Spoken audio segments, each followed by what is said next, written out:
Hi, I'm Dustin Abbott, and I'm here today to take a first look at the new Tamron 17-35mm F2.8-4 DI OSD lens. Now, when I was contacted by some of my Tamron contacts about this lens before the press release came out, initially I looked at the specs on it and the proof of concept, and initially I was a little bit nonplussed because I've come to anticipate from Tamron, some certain things are going to be a part of the deal. One of those, of course, being VC, which is vibration compensation, or their image stabilization system, which they seem to put on pretty much everything.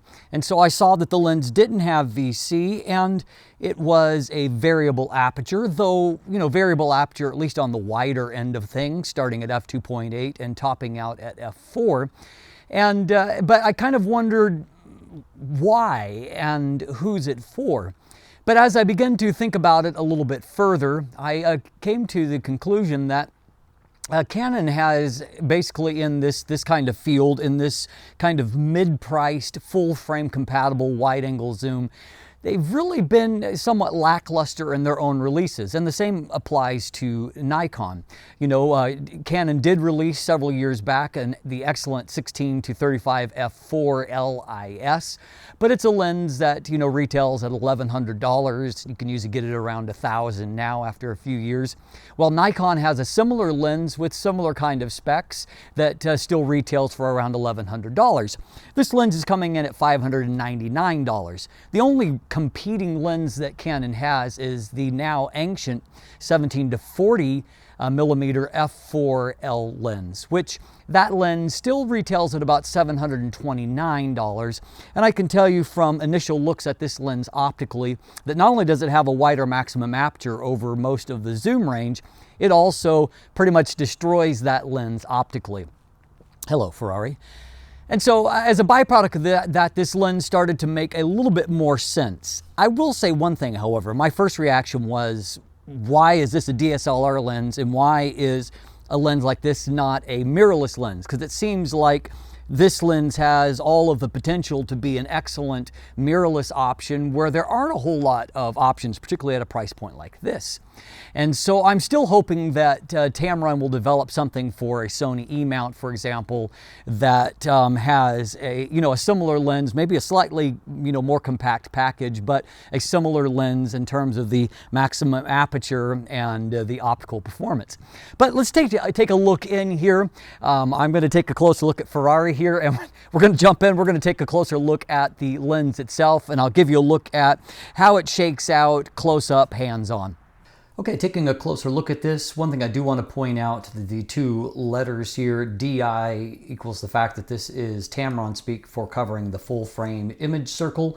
And so this is a lens designed for full frame. And it is OSD, which is a new kind of focus motor for Tamron, which is an optimized silent dry. It does feel like there is drag on the focus ring when AF is engaged, and if I disengage it, it moves really, really light, no weight on there. But bottom line is that they are designing focus motors that are going to work well both in phase detect, that's viewfinder AF on Canon and Nikon bodies, but recognizing the fact that people will also use the lenses in a live view type mode for either video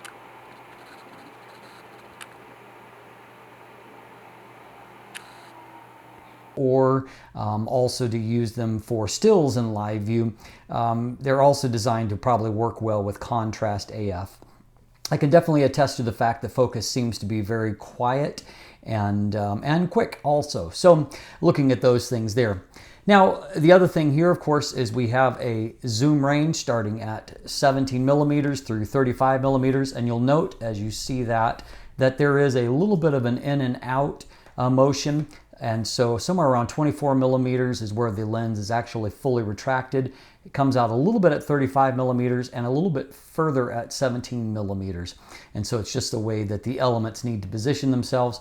But at your largest point, you're only introducing a few millimeters there of a gap.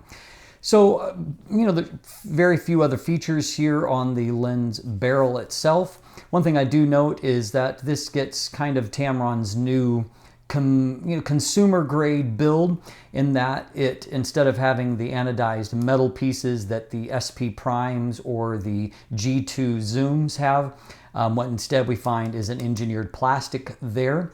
However, everything feels nicely constructed, no wobble, everything is nice and tight. And kind of belying the consumer grade build, not only is there a lens gasket here, but Tamron attests to there being flooring coating on the front and internal seals throughout the lens. And so what we do have, and their language is quite confident, so we have a fairly robust weather sealing on this. That's certainly a positive there as well. Now, the lens itself, as noted, it has a variable aperture from f2.8 to f4. Now, I was happy to see that f2.8, it doesn't go from a maximum aperture of f2.8 till between 20 and 24 millimeters. At 24 millimeters, you've got f3.2. Somewhere around 28 millimeters, you move to f3.5, and then it's between basically this zone that you go to a maximum aperture of f4. But of course, what that does mean is that over a good portion of the zoom range, you actually have a larger maximum aperture than essentially all the competing lenses. Now, this lens is, it's light. In fact, it's the lightest one kind of in the comparison of comparable lenses I could find. It weighs in at basically a pound, 1.01 pounds, or 459 grams. Now that compares to 500 grams for the Canon 17-40 F4L, or 615 grams for the Canon 16-35 F4 LIS, or 680 grams for the Nikon 16-35 F4 VR lens. And so it's the lightest of those. All of these lenses share a 77mm front filter size. This lens is also the shortest of the group, and so the most compact.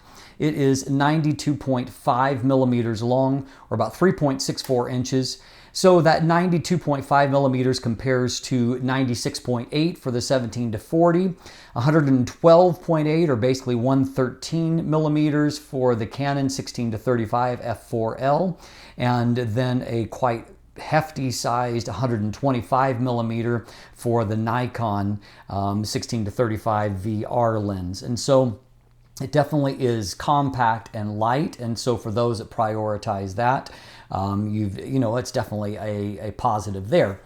Now, the lens itself, it will focus down to 11 inches. That's, of course, from the sensor, 11 inches, or right under 28 centimeters, where it yields a 0.20 times magnification. That's a very useful figure, but it actually is a little bit behind the 17-40, which has a 0.24 times, or the 16-35 from Canon, 0.23 times, or the Nikon at 0.25 times. And so useful, but lagging a little bit behind these in an absolute sense. It has 7 rounded aperture blades and an optical formula of 15 elements in 10 groups. So as we can see, while this isn't Tamron's kind of top grade build, it is, it's a medium priced lens, and so it's a medium, kind of build grade. But at the same time, it's a quality build, and the thing that I think stands out to me is the language that Tamron employs when it comes to the weather sealing, which seems to have all the right ingredients. Gasket at the rear mount, it has the flooring coating on the front element, and internal seals. And so that tells me that at the very least, although they're not using all the metals in this, and it's more engineered plastics, that they are serious about this being a lens that real photographers and landscape photographers will use out in the field. And so that is encouraging to me. It seems like this is going to be a fair amount of lens for the money. We'll see how it shakes out optically. Spoiler alert, I've already started to look at it, and it's actually quite good optically. But I'll give you a further breakdown of that in the next episode where we look at the image quality. But if you are someone who is looking for a good quality optically wide angle lens, particularly for landscape type use, and you don't want to break the bank, I think that this is a lens that should be on a serious consideration if you have a full frame Canon or a Nikon camera. And so stay tuned for my further coverage. You can find a link to my image gallery and see more of the photos that I'm taking, and I'll continue, of course, to take them throughout the review cycle. And so check back there often to see the new photos that are coming up. Hopefully we'll get nicer days than the one we have today. Unfortunately, this has been a pretty gray fall for the most part. But anyway, stay tuned for that, and I'm hoping to get a chance to shoot the night sky with both this and the new 15-30mm F2.8 G2 lens that I also have on hand right now. So stay tuned for all that coverage. You can also find buying links in the description down below if you want to order one for yourself. You can follow me on social media. By the way, if you check out something like my Flickr account, you can see, the kind of photos that I like to share that have received some processing. Those of you that are interested in what I kind of produce at the end, I basically show you unprocessed photos in these reviews. But if you want to see kind of my end product, check out, 500px or Flickr and see what I'm producing there. And of course, you can sign up for my newsletter, become a patron. And if you haven't already, please click that subscribe button right here on YouTube. Thanks for watching. Have a great day.